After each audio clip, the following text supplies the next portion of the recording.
Bago po magtapos ang atin pong afternoon worship, ay atin pong pakinggan ng isa pa pong inspiring testimony. Ano po?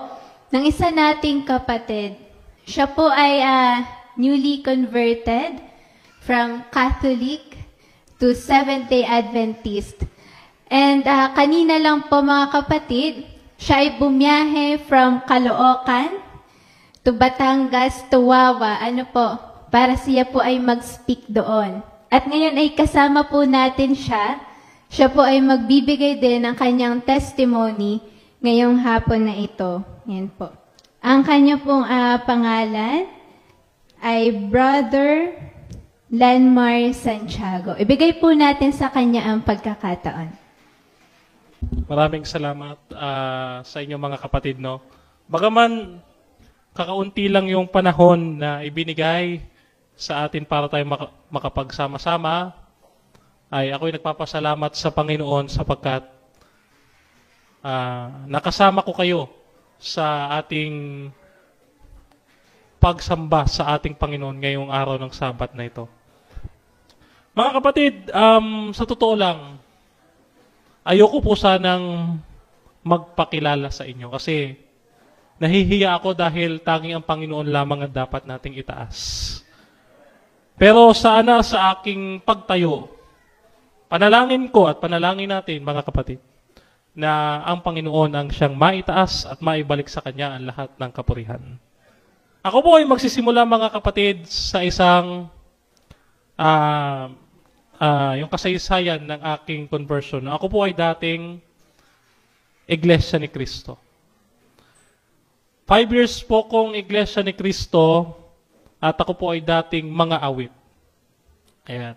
Dati rin po akong kalihim at taga-ingat yaman. Ayan. At munti ka na nga po akong maging manggagawa o ministro sapagkat mayroon akong intensyon noon na mag-aral sa pagkaministro. Pero dahil sa nakita ko na irregularidad sa iglesia, panahong 2019 or 2018, ako po ay nag-decide mga kapatid na umalis sa Iglesia ni Cristo. No? At saan po ako napunta? Ito na po yung journey ko. Yung journey ko, mga kaibigan, mga kapatid, sa Catholicism. No? Kasi ito naman talaga yung kinagisna ng marami nating relihiyon, ang Catholicism. No? At dito, mga kapatid, ako po ay naging CFD Metro Manila Resource Speaker and Advisor for SDA Apologetics. Ano po ginagawa po nun? Nag-aaral po ng doktrina at aral ng Seventh-day Adventist. Hindi ko po akalain, mga kapatid, na yung pag-aaral ko ng aral ng Seventh-day Adventist na dapat babatikusin ko, ay siya palang yayakapin ko. Mga kapatid, gusto ko lang sabihin, ang way po para ma-convert ang tao, hindi ho dahil sa kung ano paman, kundi dahil sa pagpapakumbaba. Kung walang pagpapakumbaba, hindi tayo magbabago. Ako ho, mga kapatid, ako po ay nakataas sa Roman Catholic. Kumbaga, yung aking posisyon. Ako po ay national debater ng Apologist of the Roman Catholic Church in the Philippines. Ako po ay bishop delegated na humaharap sa mga public religious debate. At isa nga po sa nakaharap ko, yung dapat nakasama ko ngayon, pero wala siya, baka nasa ibang iglesia nagsisilbi at naglilingkod, ang kapatid na Brother Fernando Camacho Jr.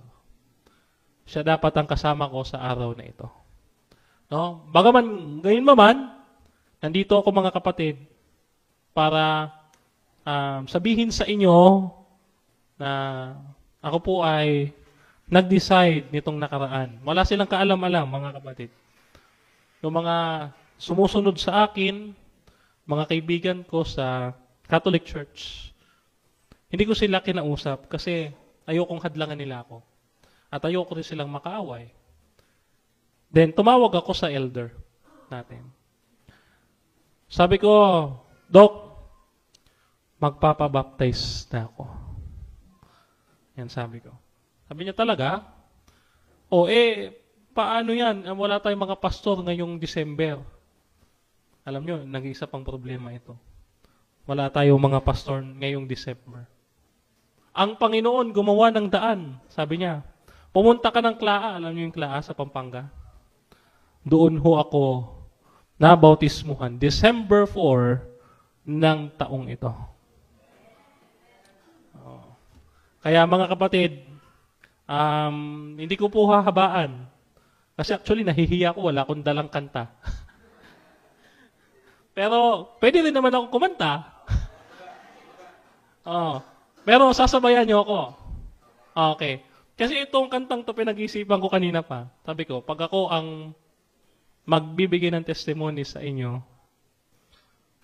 gusto ko siyang kantahin. Pero, bibigyan muna ako ng ilang mga kapatid. Kasi, sa totoo lang, ako yung naiiyak nung mabautismohan ako. Kasi hindi ko akalain na ito, yung buong Biblia, hindi ko pa siya naaral lahat. Alam nyo sa INC kasi, bawal magbasa nito. Diba? Bawal. Hindi ko po alam ito. Alam nyo po kung saan po ako na-convert, mga kapatid. Hindi ho sa Sabat, hindi ho sa pagkain. Na-convert ako dahil sa prophecy. Kasi, sabi ko, walang stand ang Catholic Church sa Daniel and Revelation. Pinag-aralan ko, sino ba tong Antikristo na ito? No, pinag-aralan ko, nagtugma lahat. Pinaliwanag sa akin. At ngayon, kanina, nung ako inanguna sa Sabbath School, kanina, kasi may Daniel and Revelation din doon nagpahapi ako. Naipaliwanag ko siya. Sabi ko, praise the Lord, Panginoon. Nilinaw mo sa akin na ang iglesyang ito, bunga ng katuparan ng hula. Ang iglesyang nalabi ng Panginoon na lumitaw pagkatapos ng 1,260 days na pagkakausig sa kanya ng dragon. Kaya ako naniniwala, mga kapatid. Ito, panghuli. Naniniwala ako, mga kapatid, ang ating iglesia, natupad sa kanya, siya ay sumusunod sa utos, siya ay may propeta, may spirit of prophecy. Siya ay kinakitaan ng hula. Di ba? Revelation 10, yung kay Mrs. White. Ako nung una, ayoko maniwala kay Mrs. White. Bakit? May Felix Manalo kami. Ayoko maniwala. Pero, si Mr. Felix Manalo, galing dito sa Seventh-day Adventist. Pero baliktad kami, mga kapatid. Ako, bumalik ako. Yan. So, praise the Lord at pasalamatan natin ang Panginoon kasi nakatayo ko sa harapan nyo, hindi bilang Catholic, kundi bilang isang Adventist. Hindi po ito ang muling Sabat, mga kapatid, na aking makakasama ang ating mga kapatid. Kundi ito pa lang ay umpisa ng aking pagiging Adventist.